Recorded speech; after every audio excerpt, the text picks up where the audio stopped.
Good morning, students and my dear friends. I'm Dr. Shalini Shukla, and today is 9th of June 2022, Thursday. Motivation of the day is all dreams are within reach. All you have to do is keep moving towards them. In today's discussion, we are going to cover these articles. So let's start with article number 1 given on page number 1 of Business Standard. RBI hikes rates to tame prices. So finally reserve bank of India ने Wednesday को MPC की meeting में rates hike का announcement कर दिया, जैसा कि बहुत टाइम से एक्सपेक्ट किया जा रहा था कि जिस तरीके से इन्फ्लेशन इंक्रीज़ हो रही है, सीपीआई इन्फ्लेशन और डब्ल्यूपीआई इन्फ्लेशन, उसके बाद आरबीआई के पास बहुत ज़्यादा मार्जिन नहीं बचता है एकोमोडेटिव पॉलिसी इंस्टांस के लिए। और आरबीआई का जो प्राइमरी मैंडेट है is that is to control the inflation. So finally, 6-member committee, that is Monetary Policy Committee of the Reserve Bank of India, unanimously decided to increase the policy repo rate by 50 basis point. और अगर आप regularly follow कर रहे हैं मेरा channel तो आपको पता होगा कि बिजनेस स्टैंडर्ड के एक पोल में भी यही एंटिसिपेट किया गया था कि 40 बीपीएस से लेकर के 50 बीपीएस तक का चेंज आरबीआई कर सकती है रेपो रेट में. और 50 बेसिस पॉइंट के इंक्रीज के बाद जो करंट और प्रिवेलिंग रेपो रेट हो गया है वो 4.9% हो गया है. इसके अलावा जो इन्फ्लेशन को लेकर के फोरकास्ट किया है आरबीआई ने या एमपीसी ने, दैट इज अप्रॉक्सीमेटली 100 बीपीएस. यानी एमपीसी का मानना है कि जो इन्फ्लेशन है दैट इज सीपीआई वो 100 बीपीएस से इंक्रीज होगी. अप्रॉक्सीमेटली 6.7% का सीपीआई रहेगा इस फाइनेंशियल ईयर 23 में. उसको देखते हुए अभी फ़िलहाल के लिए आरबीआई ने 50 बेसिस पॉइंट का इंक्रीज़ किया है रेपो रेट में. But yes, this expectation of inflation 6.7% CPI is further indicating the monetary policy tightening or monetary tightening in the upcoming month. So आगे आने वाले महीनों में, आगे आने वाली एमपीसी की मीटिंग में ये क्लियरली इंडिकेट हो रहा है कि आरबीआई फिर से रेपो रेट हाइक या पॉलिसी रेपो रेट हाइक पर जाएगी in order to control the inflation. And mind it student, this is the second hike in repo rate just over a month. Approximately एक महीने में यह दूसरी बार आरबीआई ने repo rate hike किया. इससे पहले 50 बेसिस पॉइंट का ऑफ साइकिल मीटिंग में हाइक हुआ था, सडन मीटिंग बुलाई थी आरबीआई ने. This was a scheduled meeting, जो रिव्यू मीटिंग होती है क्वार्टरली, उस मीटिंग में आरबीआई ने 50 बेसिस पॉइंट यानी कल 50 बेसिस पॉइंट का इंक्रीज़ किया. और इसके बाद जिस तरीके से इन्फ्लेशन की कंडीशन है, जो इन्फ्लेशन का प्रोजेक्शन है, उसको देखते हुए भी ये क्लियरली मानना है कि आगे आने वाले टाइम में आरबीआई फिर से पॉलिसी रेपो रेट को इंक्रीज़ करेगी. And because of this second hike in the repo rate in just over a month, all these are leading to increase in lending rate, causing the borrowers to feel the pinch of higher equated monthly installment. तो definitely अब ये repo rate increase हुआ है तो जो banks हैं, commercial banks हैं, scheduled banks हैं, they will go for increasing the interest rate in case of loans. तो जो होम लोन्स हैं, रियल स्टेट लोन्स हैं, पर्सनल लोन्स हैं, बिजनेस लोन्स हैं, उन सब के इंटरेस्ट रेट इंक्रीज करेंगे. और जो कंज्यूमर है उनको ज़्यादा इंस्टॉलमेंट, मंथली इंस्टॉलमेंट ज़्यादा पे करनी पड़ेगी. इसके अलावा जो ग्रोथ को लेकर के जो फोरकास्ट था आरबीआई का, आरबीआई ने वो अनचेंज रखा है. क्या फोरकास्टिंग करी थी ग्रोथ को लेकर के? जीडीपी इस फाइनेंशियल ईयर के लिए आरबीआई ने 7.2% की ग्रोथ फोरकास्ट करी थी जीडीपी को लेकर के. तो आरबीआई के अकॉर्डिंग इंडियन इकोनॉमी इस फाइनेंशियल ईयर में 7.2% से ग्रो करेगी with 6.7% CPI inflation.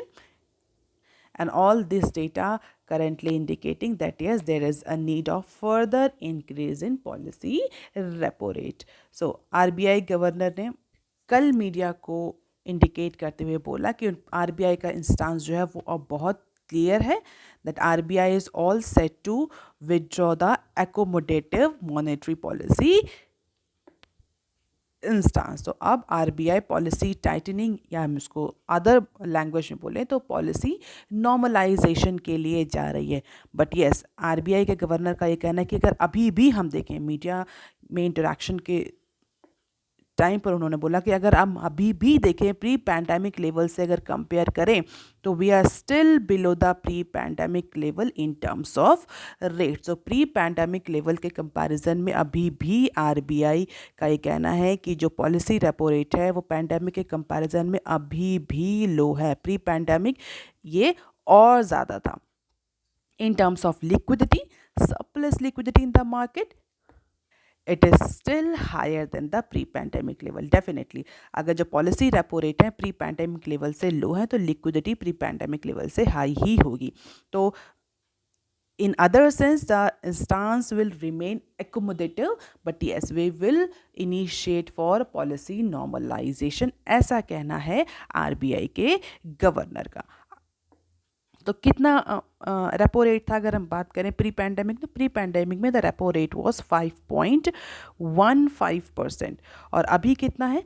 After this 50 basis point increase, now the current repo rate is 4.9। तो ये प्री पैंडेमिक से अभी भी कम है। तो आरबीआई के गवर्नर, जो सेंट्रल बैंक के गवर्नर है, उनका ये कहना है कि there is a surplus liquidity in the market industry and the market participant should not be worried about the economic growth और the liquidity in the market. तो आरबीआई ने क्लियरली इंडिकेट किया कि with policy normalisation RBI still focus on the growth. ऐसा नहीं है कि हम बहुत ज़्यादा मॉनेटरी पॉलिसी टाइटनिंग के लिए जा रहे हैं। अगर आप देखें तो अभी भी in comparison to the pre pandemic level RBI का जो स्टांस है वो अभी भी एकोमोडेटिव है। लेकिन जिस तरीके से रशिया यूक्रेन क्राइसिस और इंटरनेशनल फैक्टर्स की वजह से जिस तरीके से इन्फ्लेशन बढ़ रही है, उसको टारगेट करने के लिए, उसको टैकल करने के लिए दिस इंक्रीज वॉज, और this repo rate increase was required as per the RBI governor. तो आरबीआई ने क्लियर इंडिकेशन दिए हैं कि इसके बाद जो रेपो रेट है वो इंक्रीज़ होगा या नहीं होगा, जो पॉलिसी रेट है उनमें कोई चेंज होगा या नहीं होगा, क्या इस फाइनेंशियल ईयर के लिए 4.9 ही रहेगा। इस क्वेश्चन पे आरबीआई के गवर्नर ने बोला है कि that is only depending on the situation. So evolving situation, inflation growth की कैसी रहेगी, कितनी ग्रोथ डिजायर्ड है और कितना इन्फ्लेशन इकोनॉमी जो है वो टॉलरेट कर सकती है, इस इक्वेशन के बेसिस पर आरबीआई के आगे के एक्शन डिपेंड करेंगे।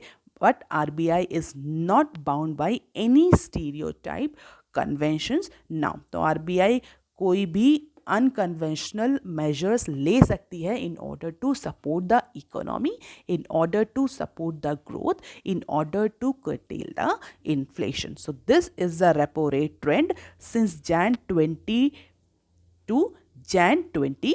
तो हम देख सकते हैं लास्ट कपल ऑफ ईयर्स, हम बोलते हैं 2 ईयर्स, पैंडमिक ईयर्स में ये अनचेंज रहा। आरबीआई ने स्ट्रिक्ट अकोमोडेटिव पॉलिसी अडॉप्ट करी, बट ये 2 बार रिसेंट 1 मंथ में 2 बार चेंज किया है आरबीआई ने।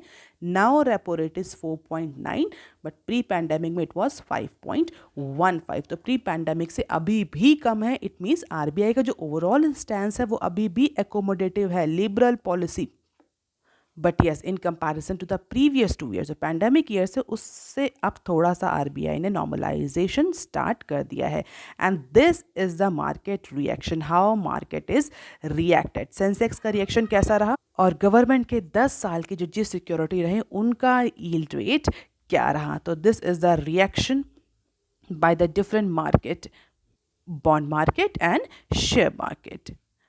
इसके अलावा अगर प्रोजेक्शन की बात करें तो हमने डिस्कस भी कर लिया कि ग्रोथ प्रोजेक्शन जो है, जीडीपी ग्रोथ फोरकास्ट आरबीआई का 7.2 है, और अगर आप अदर इंटरनेशनल एजेंसी से कंपेयर करें तो it is a very very pessimistic forecast. Approximately सभी एजेंसी का जो फोरकास्ट है वो इससे ज़्यादा है, 7.5 से लेकर के 8% की रेंज तक है। बट आरबीआई का फोरकास्ट ऑलरेडी बहुत ही ज़्यादा पेसिमिस्टिक है, या हम बोल सकते हैं लोअर साइड में, इसीलिए आरबीआई ने फोरकास्ट को कोई चेंज नहीं किया, फोरकास्ट में कोई चेंज नहीं किया। इन्फ्लेशन का प्रोजेक्शन 6.7, दैट क्लियरली इंडिकेट्स कि आगे आने वाले टाइम में रेपो रेट इंक्रीज फिर हो सकता है। तो ये हम कह सकते हैं this is the initiation of withdrawal of accommodation. However अभी जो पॉलिसी इंस्टांस है वो अकोमोडेटिव है, बट यस आरबीआई ने स्टार्ट कर दिया है पॉलिसी नॉर्मलाइजेशन। और इसके अलावा अब चूंकि आरबीआई ने जो ये डिसीजन लिया है रेपो रेट को इंक्रीज़ करने का, इसके बाद बहुत सारे एक्सपर्ट्स, इंडस्ट्री, इकोनॉमिस्ट के अपने अपने ओपिनियन आ रहे हैं। अगर हम रिसेंटली बात करें तो आरबीआई पिछले कुछ टाइम से अपना जो मैंडेट है उसको अचीव करने में फेल रही है। So this is the news that is related to RBI mandate, उसको भी हम यहीं कवर करेंगे। Missing inflation mandate now await a compliance. For the first time since the flexible inflation targeting framework was put in place, that was in October 2016, for monetary policy making, the RBI in all likelihood will fail to achieve its mandate. तो 2016 से जब से ये MPC का framework आया है, इसके बाद से पहली बार RBI जो है वो अपने मैंडेट को अचीव नहीं कर पाई है। इन्फ्लेशन के कंट्रोल करने का जो मैंडेट है, क्या मैंडेट है? इन्फ्लेशन को 4 ± 2 यानी 2 to 6 का जो रेंज है वो 2% लोवेस्ट इन्फ्लेशन और 6% is the higher limit. 2 is the lower limit, 6 is the higher limit. तो ये आरबीआई का मैंडेट है कि इन्फ्लेशन को, इन्फ्लेशन मीन्स सीपीआई को 2% से नीचे नहीं होने देना है और 6% से ज़्यादा नहीं होने देना है। ये लोअर और अपर लिमिट थी आरबीआई के। जो ऑप्टिमम इन्फ्लेशन का रेंज रखा गया था दैट वाज 4 ± 2। तो अक्टूबर 2016 से ये मॉनेटरी पॉलिसी फ्रेमवर्क आया था। इसके बाद से पहली बार ऐसा हुआ है कि आरबीआई जो है वो अपना ये टारगेट जो है वो या अचीव नहीं कर पाई, अपना मैंडेट जो है वो अचीव नहीं कर पाई, which is to keep the average inflation at 2 to 6% for the 6 consecutive quarters, 3 consecutive quarters। और पिछले लास्ट 3 क्वार्टर से अप्रॉक्सीमेटली जो सीपीआई वो 6% से ऊपर ही रह रहा है अगर जनवरी मार्च क्वार्टर को देखें। And the projection of RBI monetary policy committee shows that the average inflation for the first quarter of the financial year 23 or calendar year 23 to third quarter of this fiscal year would be above 6%। और अभी भी जो RBI का projection है वो 6% से ज़्यादा का ही है। तो ऐसा कहना है कि now RBI is taking all the responsibility, क्योंकि आरबीआई अपना मैंडेट नहीं अचीव कर पाई है। So Reserve bank of India has been given the mandate for 4 ± 2 CPI, and in that case now RBI has to give written explanation to the government that why RBI is not able to achieve this mandate। And economists see a sharp interest rate hike by the MPC to rein the inflation। तो आगे आने वाले time में economist का कहना है कि अब RBI जल्दी रेपो रेट हाइक पर जा सकता है, शार्प रेपो रेट हाइक पर जाएगा, क्योंकि अब आरबीआई को रिटर्न इन्फ्लेशन देने की सिचुएशन आ गई है गवर्नमेंट को। Why RBI is not able to achieve its mandate of MPC framework. इसके अलावा जो मिस्टर तमिल बंदोपाध्याय, उनका भी ओपिनियन आया है आरबीआई के इंटरेस्ट रेट या पॉलिसी रेपो रेट हाइक पर। देख लेते हैं वो न्यूज़ क्या है। RBI joins global central banks more hike to follow as anticipated. Reserve bank of India ने वेडनेसडे को रेपो रेट को इंक्रीज करके 4.9 कर दिया है, 50 बेसिस पॉइंट से इंक्रीज किया है। और इस इंक्रीज के बाद से इंडिया का जो सेंट्रल बैंक है उसने जो वर्ल्ड के अदर सेंट्रल बैंक हैं, चाहे वो यूएस फेडरल रिजर्व हो या डेवलप इकोनॉमीज़ के अदर सेंट्रल बैंक्स हों, उन सब की रैली का उन सब को उस ग्रुप को ज्वाइन कर लिया, क्योंकि हर कंट्री में अप्रॉक्सीमेटली जितने भी डेवलप्ड इकोनॉमीज़ हैं they all are going for policy normalisation और policy tightening through interest rate hike. तो सबके सेंट्रल बैंक ने इन्फ्लेशन को कंट्रोल करने के लिए पॉलिसी रेट हाइक शुरू कर दिया है। अभी तक इंडिया के केस में रिजर्व बैंक ऑफ इंडिया ने ऐसा कोई डिसीजन नहीं लिया था, बट यस लास्ट मंथ में इस पॉलिसी रेट हाइक को स्टार्ट किया और second time with in 1 month second time RBI ने ये फिर से रेपो रेट हाइक किया, पॉलिसी रेट हाइक किया। और इसके बाद RBI has join the global central bank other global central banks of counter part countries. और एक्सपर्ट्स के अकॉर्डिंग, मिस्टर तमिल बंदोपाध्याय के अकॉर्डिंग, आरबीआई अभी आगे आने वाले टाइम में और ज़्यादा रेपो रेट इंक्रीज करेगी। There are more hikes to follow, तो उसी इकोनॉमिक सिचुएशन को एक्सप्लेन किया है। तो ये ओवरऑल जिस्ट है इस पर्टिकुलर एडिटोरियल का कि आरबीआई ने अदर सेंट्रल बैंक्स का ग्रुप ज्वाइन कर लिया है in order to tackle the inflation just like US and other developed economies। और इसके बाद और भी ज़्यादा हाइक देखने को मिलेंगे क्योंकि इन्फ्लेशन इस समय आरबीआई के लिए सबसे बड़ा चैलेंज बन के सामने आई है। अब देख लेते हैं article number 2 that is given on page number 2 of business standard. Self regulation by social media, right step experts. Social media को रेगुलेट करने के लिए बहुत सारे rules regulation government of India last year से, या हम बोल सकते हैं लास्ट कपल ऑफ ईयर से चेंज कर रही है just to regulate the social media. क्यों? क्योंकि सोशल मीडिया का इस इम्पैक्ट इस समय सोसाइटी पर नेग्लेक्ट नहीं किया जा सकता। जिस तरह से सोशल मीडिया इंडिविजुअल लाइफ्स को, हाउस होल्ड की लाइफ्स को, सोसाइटी को, गवर्नेंस को, लाइफ के हर एस्पेक्ट को इम्पैक्ट कर रही, गवर्नमेंट के लिए बहुत ज़्यादा मैंडेटरी हो जाता है कि सोशल मीडिया को रेगुलेट किया जाए। हालांकि रेगुलेशन की अगर बात आती है तो टेक्नोलॉजी रेस्ट्रिक्शंस की वजह से, लिमिटेशन की वजह से सोशल मीडिया को रेगुलेट करना बहुत ज़्यादा चैलेंजिंग हो रहा है। और इसीलिए recently minister of state MOS for electronic and information technology के अकॉर्डिंग IT मिनिस्ट्री जो है वो एक सेल्फ रेगुलेटरी फ्रेमवर्क लाने वाली है सोशल मीडिया के लिए। So as per the minister, the IT ministry will be open for the creation of self-regulatory grievance redressal appellate body by social media companies.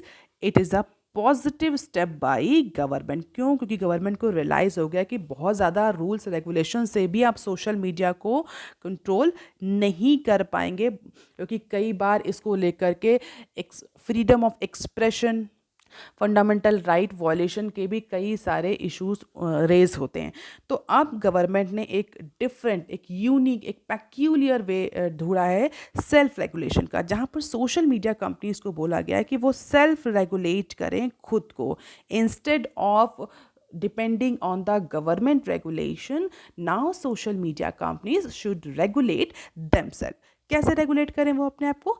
Self regulatory grievance redressal appellate body बना करके एक self regulatory grievance redressal appellate body create करे हर social media company instead of the proposed grievance redressal committee from the government. तो government की जो grievance redressal committee है उस पर, उसके इतर अगर सोशल मीडिया कंपनीज एक self regulatory grievance redressal appellate body create करती हैं तो ये पॉजिटिव स्टेप होगा सोशल मीडिया को रेगुलेट करने के लिए by the government. Even legal experts जो हैं, अदर मिनिस्टर्स जो हैं, वो भी इस गवर्नमेंट के इस स्टेप को, जो self regulatory grievance redressal committee है, बॉडी है, इस स्टेप को अप्रिशिएट कर रहे हैं। तो इस अटैम्प्ट में कहा गया है कि जो भी बिग टेक प्लेयर्स हैं, कौन कौन से बिग टेक प्लेयर्स, जैसे कि गूगल, मेटा है मीन्स फेसबुक, ट्विटर, तो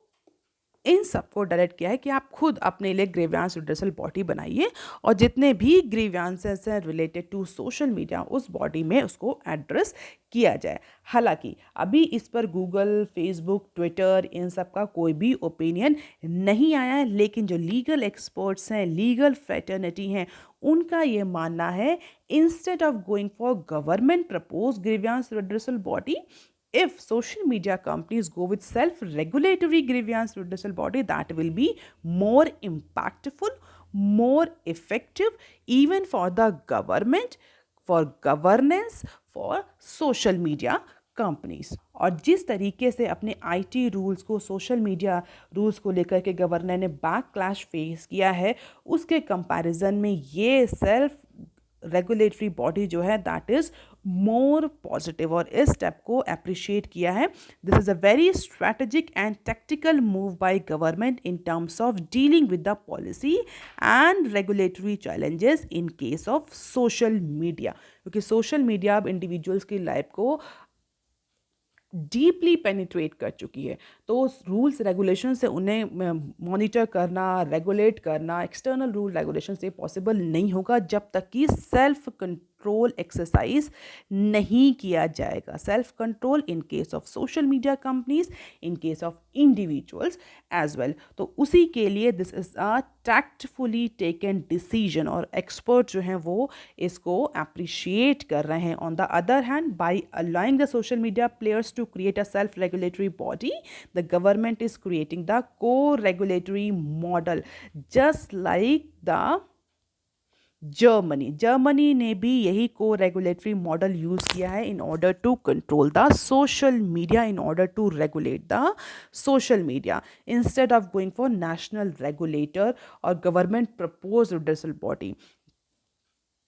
हालांकि जो बिग टेक कंपनीज हैं उनका रिएक्शन कैसा होगा अभी इस सेल्फ रेगुलेटरी बॉडी को लेकर के, यह भी क्वेश्चन मार्क है. But yes, ministry of IT ने सोशल मीडिया कंपनीज को redressal body, self regulatory redressal body setup करने के लिए एडवाइस किया है. लेट्स सी, एक्सपर्ट्स तो इसको अप्रिशिएट कर रहे हैं, वेलकम कर रहे हैं, बट सोशल मीडिया कंपनीज कैसे रिएक्ट करती हैं यह भी देखने को मिलेगा उनके रिएक्शन के बाद से. अब देख लेते हैं article number 3 that is given on page number 4 of business standard.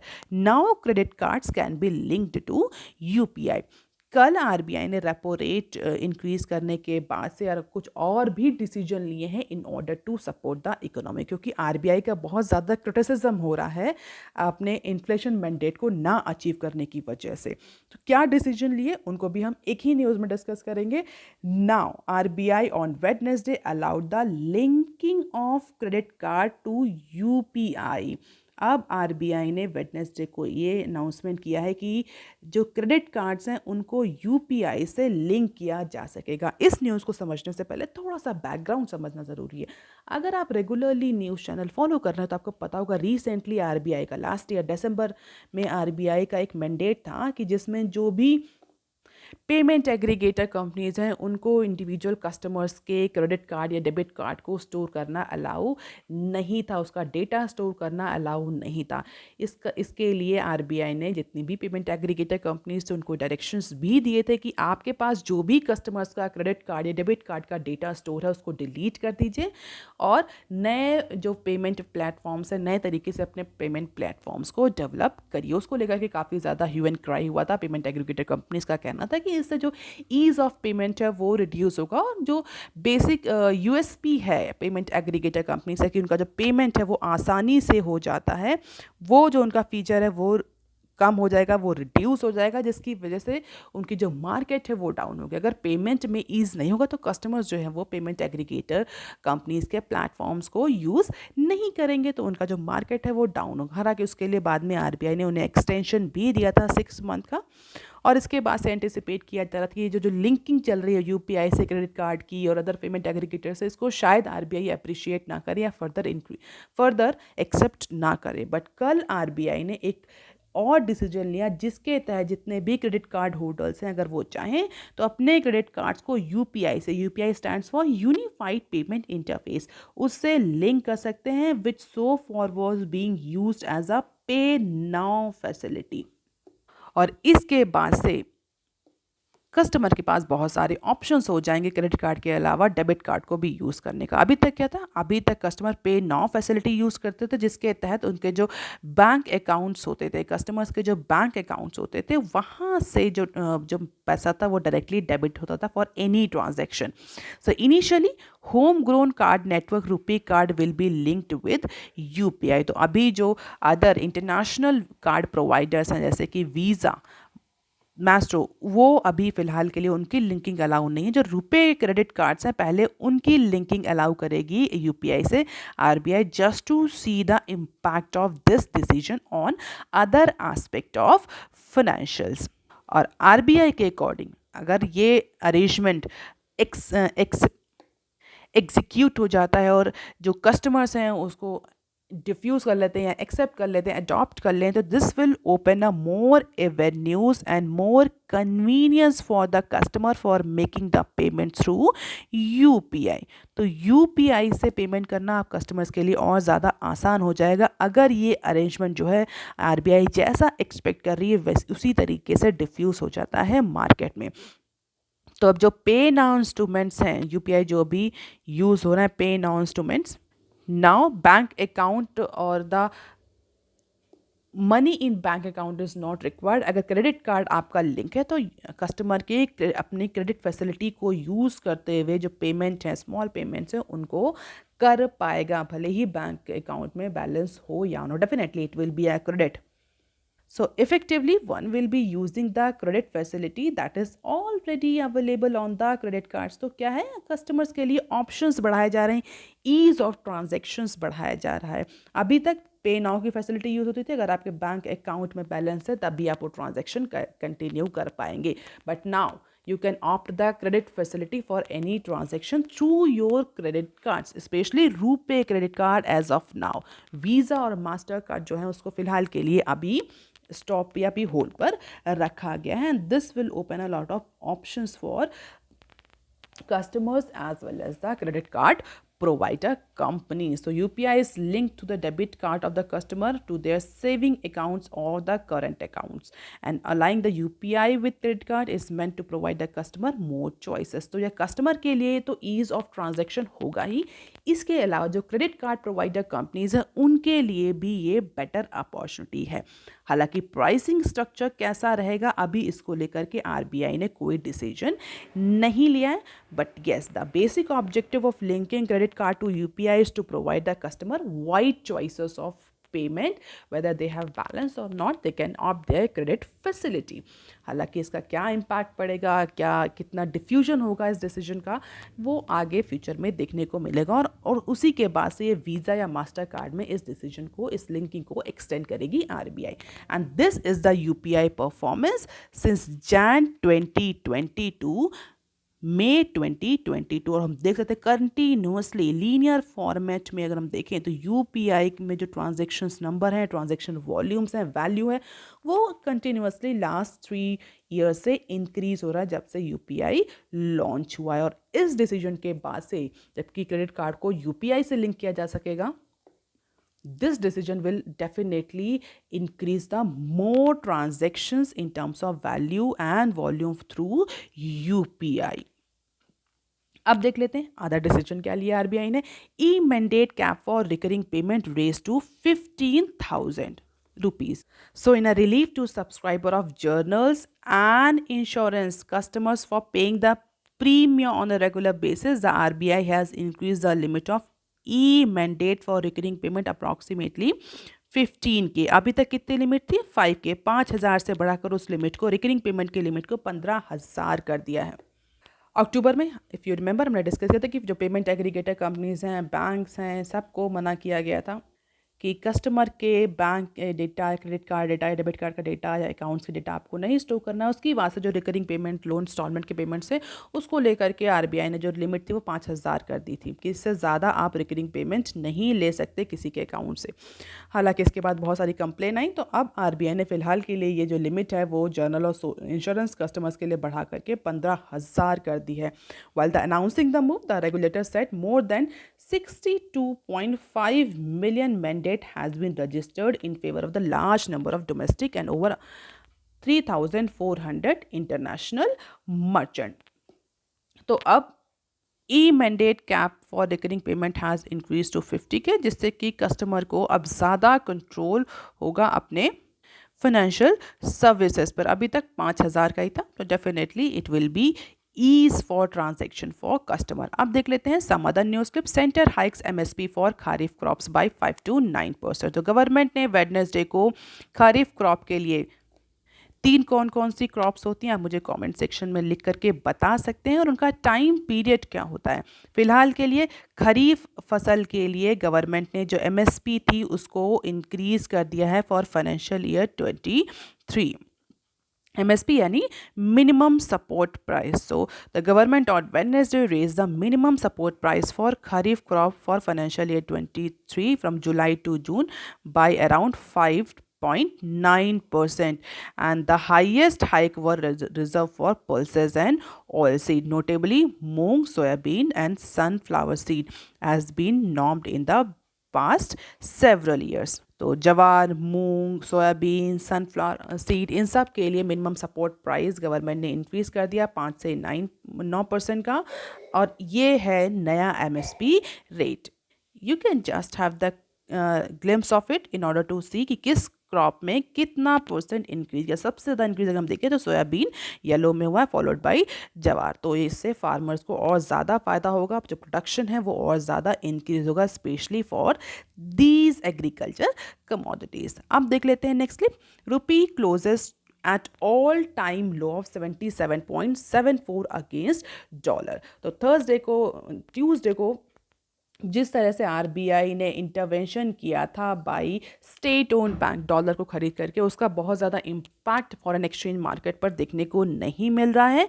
The rupees settled at 77.74 on Wednesday, marginally weaker than its previous close. Previous close was approximately 77.71 to hit a fresh all-time closing low against the US dollar. So the domestic currency that is traded in a very narrow range amid the sustained foreign capital outflow and elevated global crude oil prices. So this is the reason because of this particular low, और हम कई बार discuss भी कर चुके हैं। RBI के कई सारे इंटरवेंशन के बाद भी आरबीआई जो है वो फिलहाल के लिए इंडियन रुपी के डेप्रिसिएशन, डिवैल्यूएशन को नहीं रोक पा रही। एंड कल रुपी ने ऑल टाइम लो रजिस्टर्ड किया विद 77.74 INR पर डॉलर। अब देख लेते हैं next clip. No reason for direct allocation of 5G spectrum to enterprises, COAI। तो 5G स्पेक्ट्रम के जो डायरेक्ट कैप्टिव नेटवर्क को लेकर के जो डिस्प्यूट चल रहा है, कैप्टिव नेटवर्क जहाँ पर 5G स्पेक्ट्रम की एक स्पेशल रेंज जो है वो प्राइवेट जो सैटेलाइट ऑपरेटर्स हैं उनको प्रोवाइड करी जाएगी, जिससे कि वो अपने इंटरनल यूज़ के लिए, कंपनी के यूज़ के लिए उस स्पेशल स्पेक्ट्रम को यूज़ कर पाएँ। और इसी को लेकर के 5G कंपनीज़ जो हैं, जो 5G टेलीकॉम सर्विस प्रोवाइडर्स हैं, वो कंटिन्यूसली कई टाइम से ये इस चीज़ को लेकर के आर्ग्यू कर रहे हैं, अपने फीडबैक गवर्नमेंट को उधर कि इस तरह के कैप्टिव जो नेटवर्क्स हैं वो इंटरप्राइजेस को नहीं प्रोवाइड करने चाहिए। कंपनी जो टेलीकम्युनिकेशन कंपनीज़ हैं उनके पास सफिशेंट इंफ्रास्ट्रक्चर है, वो कस्टमाइज सर्विसेज ऑफर कर सकती हैं एंटरप्राइजेस को, क्योंकि अगर एक कैप्टिव नेटवर्क आपने इंटरप्राइजेस या कंपनीज को प्रोवाइड कर दिया for their own satellite services, network services, in that case the market for telecommunication companies will not be feasible, will not be lucrative. अगर आप enterprises उनके कैप्टिव नेटवर्क दे देना तो हमारे लिए क्या सिर्फ इंडिविजुअल जो हाउस होल्ड कस्टमर्स हैं वही रह जाएंगे, हमारा जो मार्केट है वो डाउन हो जाएगा। और इसको लेकर के बहुत सारे मीटिंग्स हो रहे हैं, बहुत सारे डेलिब्रेशंस हो रहे हैं, और उसी में जो cellular operator association of India है, दैट इज COAI, उसका भी यही कहना है कि डायरेक्ट एलोकेशन करना एंटरप्राइजेस को 5G स्पेक्ट्रम में इज़ नॉट गुड। अगर उन्हें पार्टिसिपेट करना है तो वो भी 5G स्पेक्ट्रम में जो ऑक्शन हो रहा है उसमें पार्टिसिपेट करें। वो क्यों डायरेक्टली 5G स्पेक्ट्रम की स्पेशल रेंज को ऑफर कर रहे हैं? उनको जो भी मोबाइल नेटवर्क इस तरह की नेटवर्क सर्विसेज चाहिए वो हम प्रोवाइड करेंगे। हम means telecommunication services like telecom providers, Bharti Airtel, Vodafone Idea, Jio, that we will provide all these telecom related services to these companies. Why they are asking for the captive private network from 5G spectrum allocation? और इसको लेकर के supreme court ने भी एक recent decision दिया था। आप मुझे कमेंट सेक्शन में लिखकर बताइए कोर्ट का क्या डिसीजन था। फिलहाल के लिए cellular operator association of India ने इस पर्टिकुलर इशू को लेकर के अपना क्लियर स्टैंड दिया है कि they are not in favour of this captive private network allocation to the satellite companies. अब देख लेते हैं next clip. Rate hike to push up cost reality capital goods firms. जैसा कि हमने एंटिसिपेट भी किया था कि जैसे ही आरबीआई रेट हाइक पर जाएगी, बहुत सारे सेक्टर्स जो रिकवर हो रहे हैं पैंडेमिक से, उनमें हमें जो रिकवरी हो रही है वो स्लो डाउन होती हुई दिखेगी। और यही जो इंडस्ट्री एक्सपर्ट्स हैं उनका भी कहना है कि जो रियलिटी और जो कैपिटल गुड्स की फर्म है जो पैंडेमिक से बहुत ज़्यादा इम्पैक्ट हुई थी, उनमें रिकवरी अभी स्टार्ट ही हुई थी। बट अब आरबीआई ने जिस तरीके से रेपो रेट हाइक किया है, इस रेपो रेट हाइक की वजह से जो ये रियलिटी सेक्टर्स है, कैपिटल गुड सेक्टर है, इसमें जो रिकवरी हो रही थी वो रिकवरी अब स्लो डाउन हो जाएगी। क्यों? क्योंकि मार्केट में सफिशिएंट लिक्विडिटी नहीं रहेगी, तो डिमांड भी नहीं रहेगी। क्योंकि जो लोन है, स्पेशली अगर हम बात करें होम लोन, वो महंगा होगा। क्यों महंगा होगा? सीधा आरबीआई ने रेपो रेट इंक्रीज किया है, होम लोन महंगा होगा। होम लोन महंगा होगा तो इंडिविजुअल जो है वो कम रियल स्टेट परचेज करेंगे। स्पेशली जो मिडिल क्लास और जो लोअर मिडिल क्लास, या हम बोल सकते हैं हाई मिडिल क्लास हैं, वो फिर होम लोन जो होम परचेस करने जाए तो उसके डिसीजन को फिलहाल के लिए डिफर कर देंगे because of the high interest on home loan. तो उसका इम्पैक्ट रियलिटी और कैपिटल गुड, यानी जो कंपनीज इन्वेस्टमेंट कर रही थी, कैपिटल एक्सपेंडिचर कर रही थी, कैपिटल गुड्स खरीद रही थी, अब वो भी फिलहाल के लिए ज़्यादा इंटरेस्ट रेट की वजह से अपने डिसीजन को डिफर कर देंगे। तो इसका इम्पैक्ट हमें रियलिटी और कैपिटल गुड्स की रिकवरी पर देखने को मिलेगा, ऐसा इंडस्ट्री एक्सपर्ट का मानना है। हालांकि आरबीआई का अलग इंस्टांस है। आरबीआई कहना है कि प्री पैंडेमिक में तो जो हमारा रेपो रेट था वो 5.5 था, हम अभी भी प्री पैंडेमिक से काफ़ी नीचे हैं, तो अभी भी एकोमोडेटिव इंस्टांस ही है आरबीआई का, although we have just started for policy normalisation. But फिर भी जो एक्सपर्ट्स हैं, इंडस्ट्री है, उसका व्यू यही है कि आरबीआई का जो कंसर्न है इन्फ्लेशन को कंट्रोल करने, उसकी वजह से जो बिजनेस है हमारा, स्पेशली रियल स्टेट और कैपिटल गुड्स, वो बहुत ज़्यादा इम्पैक्ट होगा, उसकी रिकवरी जो है वो और ज़्यादा डीलेड हो जाएगी। अब देख लेते हैं next, mid term fundamentals remain solid says CEA means chief economic adviser. तो एक इवेंट में बोलते हुए, कौन सा event, organised by finance ministry and SEBI, तो सेबी और फाइनेंस मिनिस्ट्री ने एक इवेंट ऑर्गेनाइज किया था। उस इवेंट में हमारे जो चीफ इकोनॉमिक एडवाइज़र हैं उन्होंने आरबीआई को क्रिटिसाइज भी किया कि आरबीआई जो अपना इन्फ्लेशन का मैंडेट है वो अचीव नहीं कर पाई।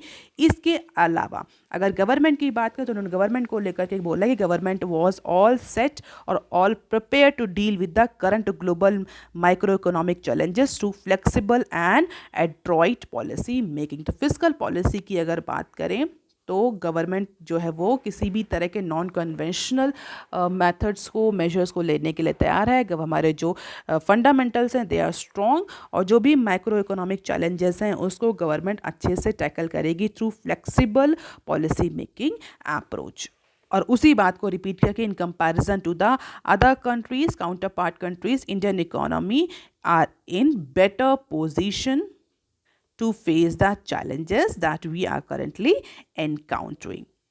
और कई सारे जो एक्सपर्ट्स उस पर्टिकुलर इवेंट में जिन्होंने अपनी अपनी बातें की, सबका अलग अलग ओपिनियन था इकोनॉमी को लेकर के। हालांकि जो हमारे चीफ इकोनॉमिक एडवाइजर है उनका जो बिलीव है इंडिया के जो मिड टर्म फंडामेंटल्स हैं उस पर उनका कहना है कि हमारे स्ट्रॉन्ग है, we are in better position to face this economic situation that world is facing। So that is all for today, students. If you want lecture PDF, you can join my Telegram channel. You can also follow me on other social media platforms. If you have any query and suggestion, you can write on comment section below. Please like, share and subscribe. Thank you.